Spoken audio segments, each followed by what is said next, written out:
안녕하십니까. 한반도 안보대장 연구원 국제전략연구실장 김완규입니다. 오늘은 최근 일어나고 있는 중국 권력층 내부의 심상치 않은 움직임에 대해서 말씀드리고자 합니다. 시진핑의 통치하에서 바지 총리라는 소리를 듣던 리커창 총리가 지난 5월 25일 한정 부총리, 후춘화 부총리, 류허 부총리 등 최고위 경제 책임자들을 비롯하여 중국 전역에서 10만 명 이상의 중앙지방정책 책임자들이 참석한 경제 안정을 위한 전국 화상회의를 개최하여 시진핑의 제로 코로나 정책을 간접 비판한 연설을 시행하자 그 배경을 둘러싸고 세계의 관심이 집중되고 있습니다. 더구나 시진핑을 비판하는 심상치 않은 움직임이 시진핑 국가주석 3연임을 확정할 올 가을 당대회를 앞두고 벌어지고 있다는 점에서 전 세계의 정보기관이 눈을 밝히고 주시하고 있어 더 관심을 갖게 만들고 있습니다. 리커창 총리는 그 회의에서 중국의 경제 상황이 코로나 팬데믹이 처음 나타나던 2020년 때보다 훨씬 나쁘다고 경제 위기를 솔직히 고백하면서 경제 성장이 합리적 범위 밖으로 일탈할 위험이 있으며 우리나라처럼 큰 나라의 경제가 일정한 속도로 계속 성장하지 못하면 회복하는 데 엄청난 대가를 치를 것이라고 경고한 후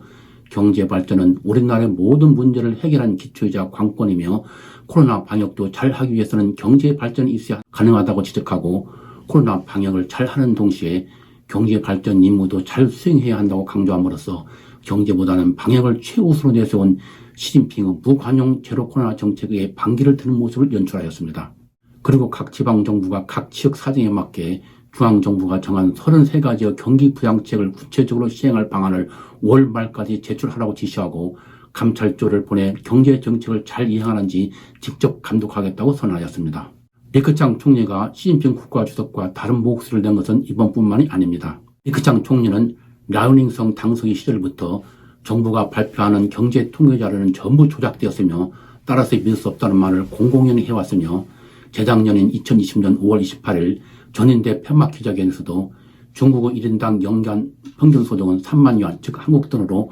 518만 원이지만 중국 인구 약 42%인 6억 명의 월 수입은 고작 1000yuan, 즉 한국 돈으로 17만 원에 불과하며 이 수입으로는 중소도시에서 집 월세를 내는 것조차 어렵다고 중국 경제 실상을 솔직히 고백하였습니다.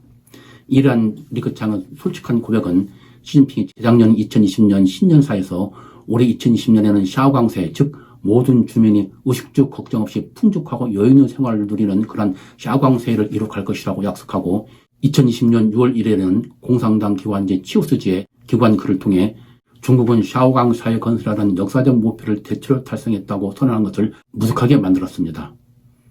그러나 이러한 리커창의 솔직한 소리는 경제 분야까지 정권을 장악한 시진핑의 막강한 권력 앞에 곧 묻혀버렸고 리커창은 다시 잊혀진 총리가 되고 말았습니다. 이러한 가운데 빅테크 규제, 부동산 산업 규제 등 시진핑의 공동부유 실현을 위한 사회주의 정책이 강화되고 오미크론 변이 코로나 확산을 차단하기 위한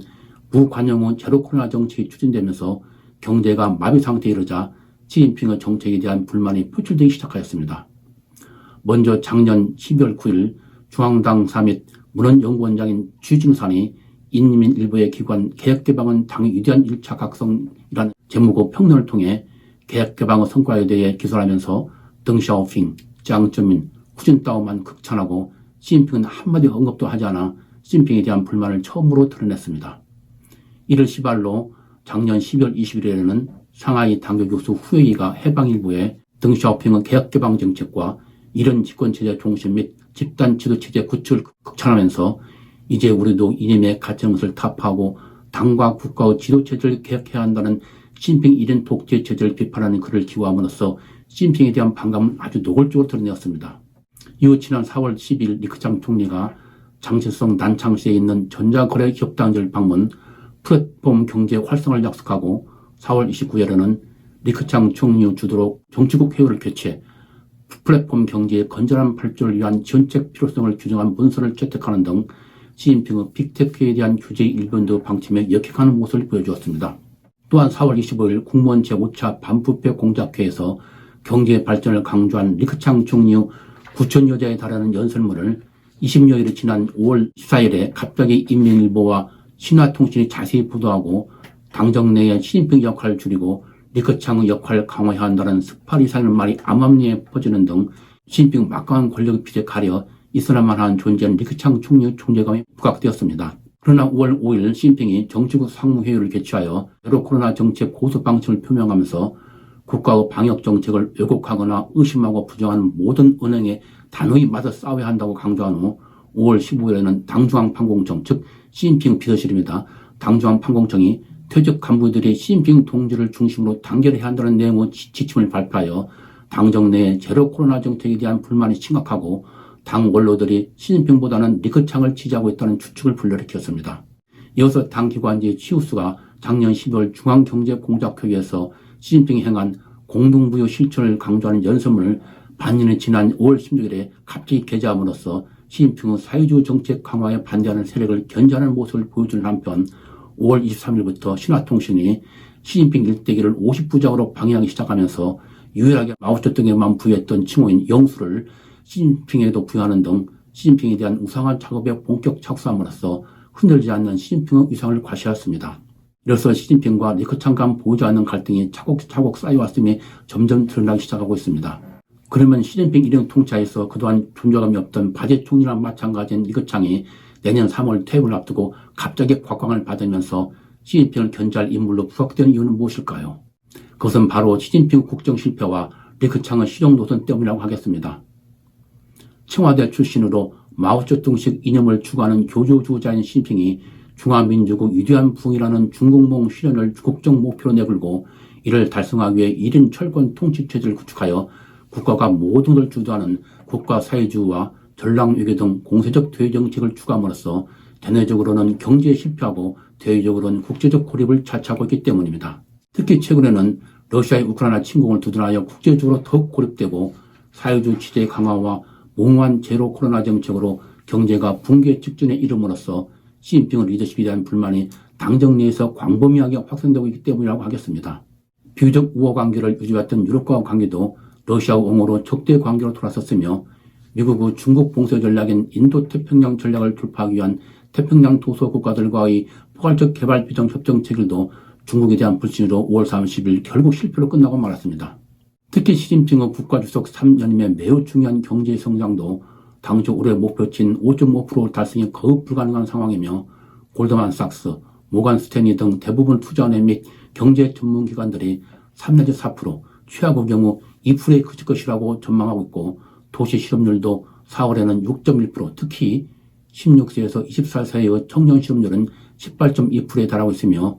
지난 2월에 졸업한 대졸생 1,076만 명의 3월 내지 4월, 즉 2개월간 취업률이 불과 15.4%에 그치는 등 청년 실업률이 큰 문제로 떠오르는 상황입니다. 이러한 가운데 제로 코로나 정책으로 하는 봉쇄에 반대하는 대학생들의 시위가 지난 5월 15일 베이징 대학에서 처음 발생한 이래 육사 천안문 민주화 시위 33주년을 앞두고 중국 정법대학, 베이징 사범대학, 텐젠대학, 난카이 대학 등 전국적으로 확산되자 바짝 긴장한 정부 당국은 학생들의 귀화를 허용하는 등 봉쇄를 일부 완화하면서 외부 세력과 학생들과의 연계 가능성을 경계하는 등 사회 전반에 긴장감이 높아가고 있는 상황입니다. 이처럼 마오쩌둥식 사회주의에 뿌리를 둔 이념에 경사된 통치 방식으로 나라를 위기에 빠뜨리고 있는 시진핑보다는 베이징대 경제학 박사 출신이자 덩샤오핑의 시장 자유화와 민간기업 중시 노선을 따르면서 이념보다는 신여를 중시하는 실용주의자인 리크창이 나라를 구할 수 있을 것이라는 당정 간부들의 기대가 커지면서 리크창 위상이 부각되고 있는 것입니다.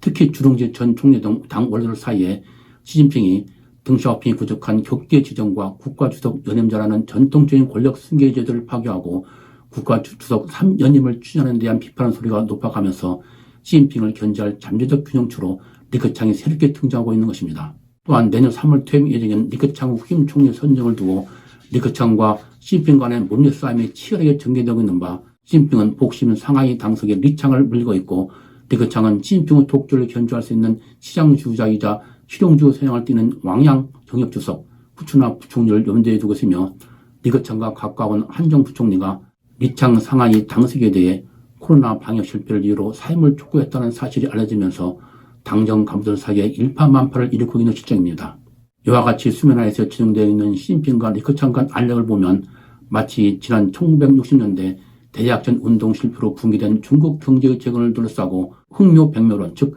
검은 고양이든 흰 고양이든 쥐만 잘 잡으면 된다는 흑묘백묘를 주장한 덩샤오핑과 이에 문화 대혁명으로 맞선 마오쩌둥 간 정과 홍, 즉 실용 우선주의와 이념 우선주의 대결 양상을 떠올리게 하고 있습니다. 현재 상황은 시진핑 지도자에 대한 우려와 불만이 당정 간부들 사이에 확산되면서 그동안 존재감에 미미했던 리크창이 새롭게 주목을 받고 있으나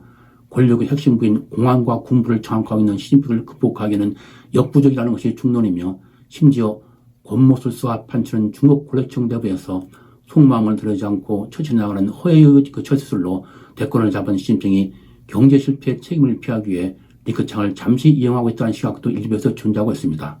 그러나 잊혀진 총리였던 리크창이 무대에 돌아왔다는 것은 초롱성 같은 시진핑 체제의 균열이 시작되었다는 반증이며 역사의 물들기는 90조 돌더라도 항상 앞으로 나간다는 역사 힘이 작동하기 시작했다는 것을 보여준다고 하겠습니다.